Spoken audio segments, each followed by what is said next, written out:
축복을 얻는 3대 비결.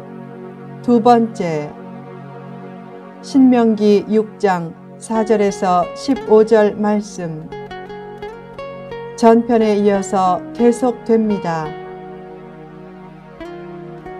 현대는 예측이 힘든 불안한 시대다.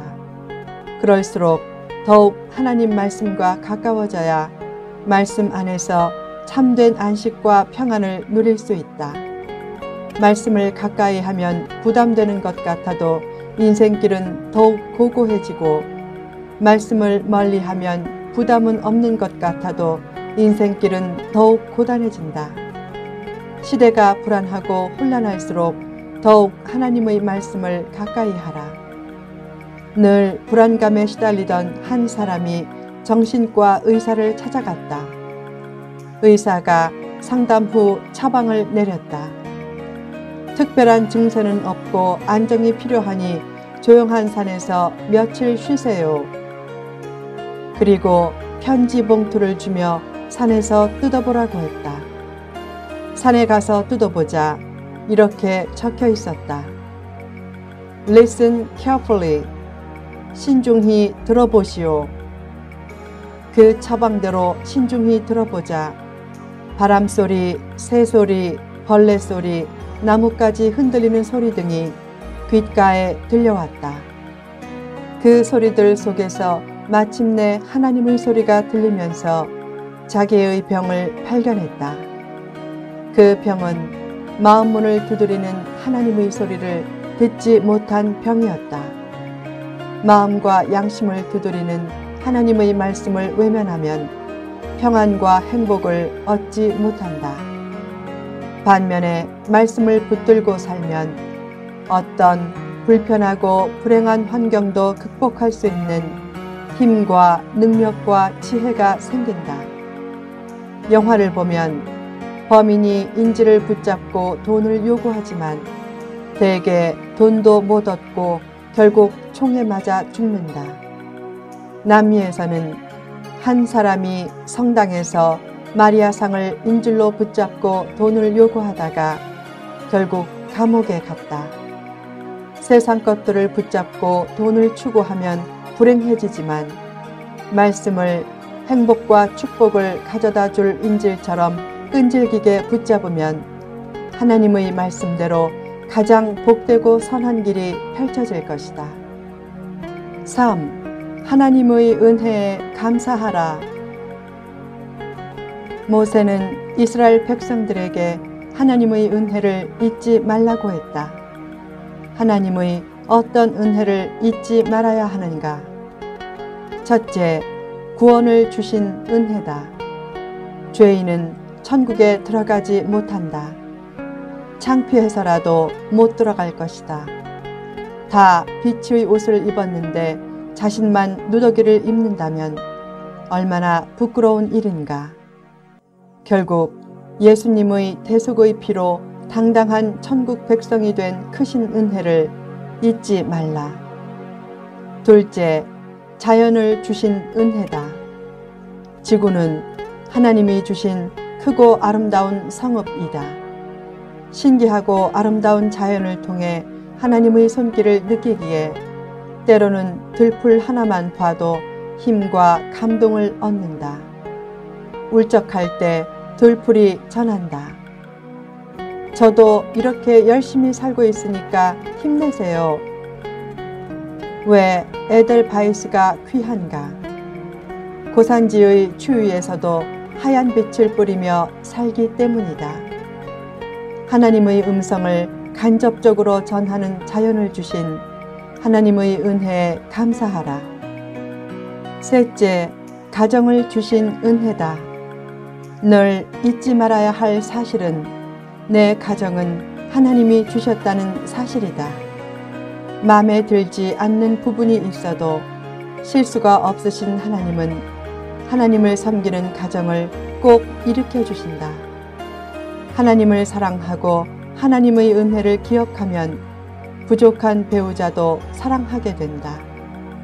결혼하면 점차 감정을 뛰어넘는 사랑으로 살게 된다. 언제 감정을 뛰어넘는 견고한 사랑이 생기는가? 하나님의 은혜와 사랑 안에서 상대를 사랑할 때다.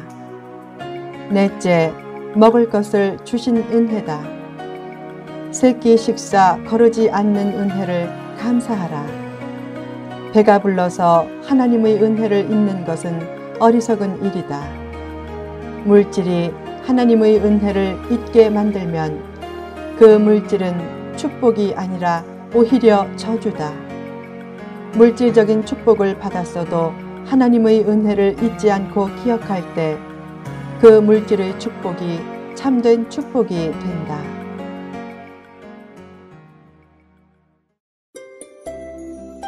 하나님의 은혜를 생각하며 범사에 감사해야 은혜도 지속된다.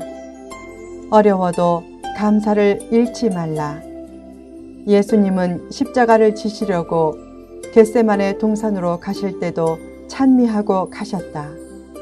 어떤 성도는 십자가는커녕 괴나리 보침 하나만 져도 불평과 원망이 많다. 이전에 받은 은혜를 외소화시키기 때문이다. 구원의 은혜를 크게 생각하면 고통 중에도 감사할 수 있다. 한 여성에게 말썽꾼 두 아이가 있었다. 한 아이는 수시로 가출했고 다른 아이는 집에는 붙어 있었지만 공부가 꼴찌였다.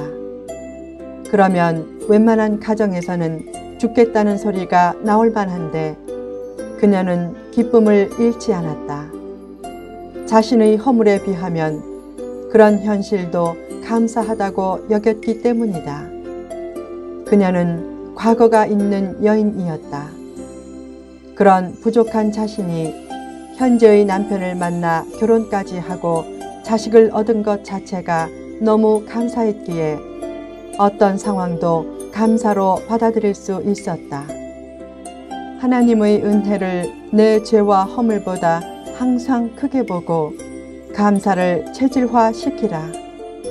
감사는 축복을 진짜 축복으로 만들고 회복과 치유의 역사를 급속히 임하게 한다. 누가복음 17장을 보면 10명의 나병 환자가 다 치유받았지만 그 중에 한 명만 예수님께 감사하러 왔다. 9명은 육신은 치유받았지만 영혼과 인격은 치유받지 못했다. 반면에 감사하러 온 한 명은 영혼과 인격까지 치유받았다. 그런 의미에서 감사하는 삶은 치유의 완성이자 축복의 완결편과 같다. 개도 닷새만 되면 주인을 알아본다. 하나님의 크신 은혜는 닷새만 주어지지 않고 지금까지 지속적으로 주어졌다. 그 은혜를 잊지 말고 범사에 감사하며 살라. 성공적이고 행복한 삶을 위해 거룩하고 뚜렷한 비전이 있어야 한다.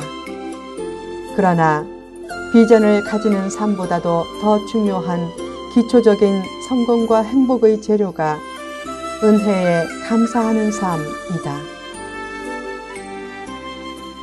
축복을 나누며 살라. 감사가 넘칠 때 나눔도 넘치게 된다. 축복을 얻는 것만큼 중요한 삶이 받은 축복을 이웃과 나누는 삶이다. 나눔이 없다면 축복이 참된 축복이 아니다. 선교와 구제에 최대한의 관심을 기울이라. 복음과 함께 축복도 나눠주라.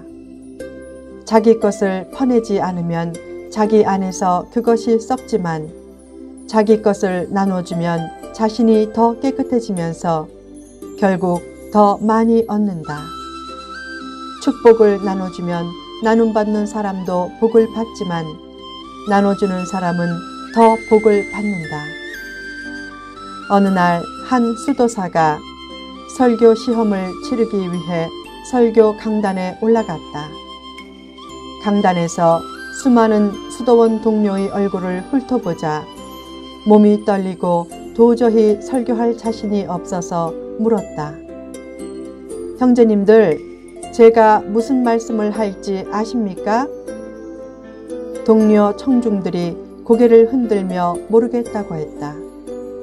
그러자 그가 말했다. 저도 잘 모르겠습니다. 그러나 하나님은 아십니다. 모든 것을 아시는 하나님께 맡기고 열심히 사십시오. 그리고 강단을 내려왔다. 그렇게 설교 시험을 패스시킬 수 없어 다음 날 수도 원장이 그에게 또 설교를 시켰다. 그가 강단에 올라가 다시 물었다. 형제님들, 제가 무슨 말씀을 할지 아십니까? 동료 청중들이 고개를 끄덕이며 알겠다고 표시하자 그가 말했다. 여러분이 다 아시는데 제가 무슨 말씀을 더 드리겠습니까? 아는 대로 실천하십시오. 그리고 강단을 내려왔다. 원장이 화가 나서 다음 날도 또 설교를 시켰다. 그날도 그는 강단에 올라서자마자 물었다. 형제님들, 제가 무슨 말씀을 할지 아십니까? 그때 절반은 안다고 고개를 끄덕이고 절반은 모른다고 고개를 흔들자 그가 말했다. 아는 사람도 있고 모르는 사람도 있는데 앞으로 아는 사람은 모르는 사람에게 가르쳐 주십시오. 그리고 강단을 내려왔다.